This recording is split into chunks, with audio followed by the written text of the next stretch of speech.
Welcome back to my channel. Today we're going to be DIYing, we're going to be crafting, and we're going to be making these beautiful little dried flower arrangements that just so happen to scent your home.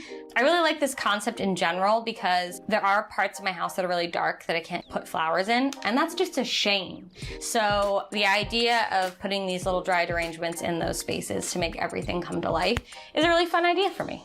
So the first thing we're gonna need is something to put these flowers in. And for that, I went to the thrift store and I purchased some cheap little, I don't know, bottles, vessels, whatever you wanna call it, because they're kind of like different shapes. Look for different shapes and colors.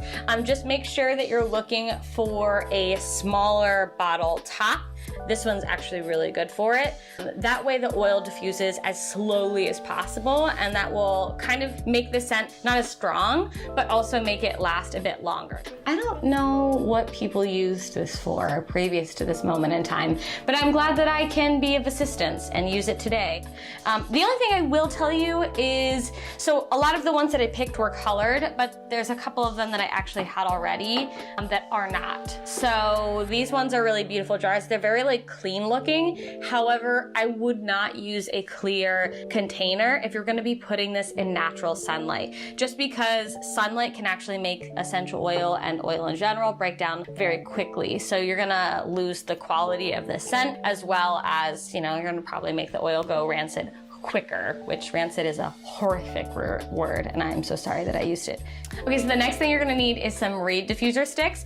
I've chosen to go for different types of colors, and I'm gonna theme each arrangement around the stick color. You can choose whatever. These are super cheap. If you wanna spice it up just a little bit, I am really into using these diffuser flowers. These ones are a little bit harder to find. You can find it off of most retailers. However, I have seen that Home Goods and other sorts of like crafting stores.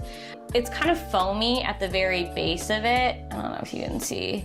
And then the totality of it is a reed stick. So I'm not sure how it works, but it's super adorable, and I just think it kind of lends itself to a reed diffuser. It makes it look really cute. We're also going to be using some dried flowers to combine the reed diffuser sticks with the reed flowers.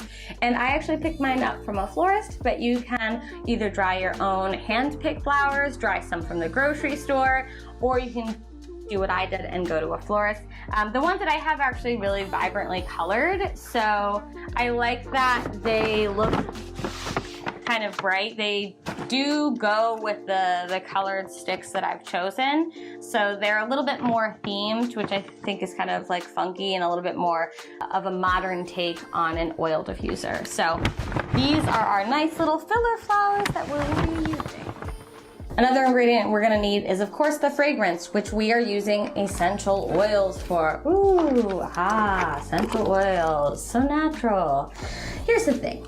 Essential oils can be very strong for both us as humans and as well as our pets. So just be careful where you place these essential oil diffusers, as well as how much oil you're using and what kinds of oil you're using. Because cats and dogs, they're a little bit sensitive to different things, so I'll put up lists. I try to be a little bit careful for like bergamot and citrus things for my cat. I try to use a little bit less of those things, as well as place them in very well ventilated areas and far away from her reach. Even still, I don't want any sort of like essential oil like getting onto her skin, her cleaning herself, and get sick. So I do try to keep a really close eye, and I actually will probably hide the essential oils that have any sort of citrus or anything dangerous to her just when I'm not home, because I don't want her to be around something that she could hurt herself with. So just a little disclaimer, I will put some lists below. Just be careful of essential oils and pets, essentially. So these little containers are not just filled up with straight up essential oil. They live in a carrier oil or something that's very mild and will evenly disperse the scent. And the one that I'm using today is a sweet almond oil, but I know jojoba and fraction coconut oil works as well. I think grapeseed oil is something that you can do too. You just want something that is like mild in both color and texture and scent. So once we have all the oils mixed together, we do need just a little bit of alcohol to combine everything together and to make it easily go up the reed and be able to scent your room. So I just bought this, I have no idea how to say that, isopropyl, I don't know, alcohol. I use alcohol that's 99%, and just a very tiny little bit of this will combine everything together and make it evenly distribute to scent your room. Now that we have all the things that we need, here's what to do. I'm going to make the scented oil first in a separate container just to be sure everything is mixed well, since the tops of our vases are so small.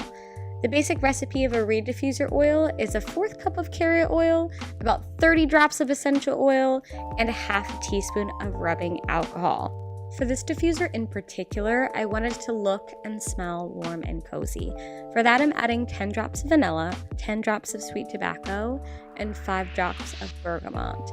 I also added 5 drops of jasmine just for a little bit of dimension. I added a little alcohol off camera too. I love this combo. It's sweet and warm, and the floral notes are just perfect. Now I'm using a funnel to help me pour my oil mixture into the vase, and I'm arranging a combination of the warm toned reed sticks, some flowers, and some additional dried fresh flowers for added texture. It turned out really sweet. This is probably my favorite one of the bunch. I did end up making one for my kitchen, which is not somewhere my cat frequents, so I did use 10 drops of lemon oil, 10 drops of sandalwood, 5 drops of geranium oil, and 5 drops of ylang oil. I'm not quite sure how to say that. The scent was really light and fresh, and it was perfect for a cooking area. It does go in my cabinet though when I'm not home due to all of that lemon oil. I did a more floral diffuser with this one, with 10 drops of jasmine oil, 10 drops of teakwood, 5 drops of basil oil, and 5 drops of bergamot. This one is very floral and perfumey even with that basil oil, which could be nice for a dressing room or a powder room. Last but not least, I did want something soothing for my bedroom, so I wanted to base the scent off of my favorite sleepy time tea, chamomile. For this, I used 10 drops of chamomile oil, 10 drops of vanilla, 5 drops of vetiver, and 5 drops of sandalwood. This is probably my second favorite. If you enjoyed this video today, it was just crafting for adults, which is honestly the dream. I'm living the dream. Just as a reminder, you will get a couple of different diffusers. This will last you for a very long time. The diffusers will last about a month, depending on the packaging, whether it's clear or whether it is colored. But you'll notice when it stops being scented anymore. A way to kind of revive it is every week I would flip the diffuser just so that it is getting evenly diffused into the room. And yeah, it should last you a little bit of while. It should add scent to darker places of your house, less inviting places of your house, like your bathroom. My bedroom's really tiny and dark, so it just makes it kind of like sweet and moody, I guess. If you guys have any essential oil blends that you enjoy for your diffusers, I'd love to hear about them.